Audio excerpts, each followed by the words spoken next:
Oxygène. Oxygène.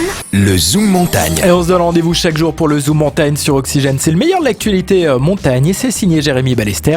On vous fait découvrir un sport extrême aujourd'hui, Jérémy. Tout le monde ou presque a déjà rêvé de pouvoir voler un jour et le progrès humain ne cesse d'être repoussé et grâce au wingsuit, on a l'impression de voir des hommes volants. Son origine remonte à bien plus longtemps qu'on peut le penser. Et c'est devenu depuis près de 15 ans déjà une véritable attraction. Il faut avoir le cœur solide pour pratiquer cette discipline. Elle devient de plus en plus populaire ces derniers temps et pourtant ses origines remonteraient à près d'un siècle. Et en français, le wingsuit signifie donc combinaison ailée. La combinaison portée en wingsuit est souple et comporte des extrémités un peu comme une chauve-souris. Et une fois en l'air, les vents aident à remplir la wingsuit d'air et à la pressuriser, lui donnant forme et rigidité. Plutôt la wingsuit se remplit, plus elle est performante. Les bras aident à tenir les ailes loin du corps. Un bloc de mousse sur la première arête du bras aide à répartir le flux d'air sur toute la surface. Et le tout premier concept de ce wingsuit remonterait à 1917. Et la véritable première combinaison de wingsuit est à mettre à l'actif de Clemson, un parachutiste acrobatique américain.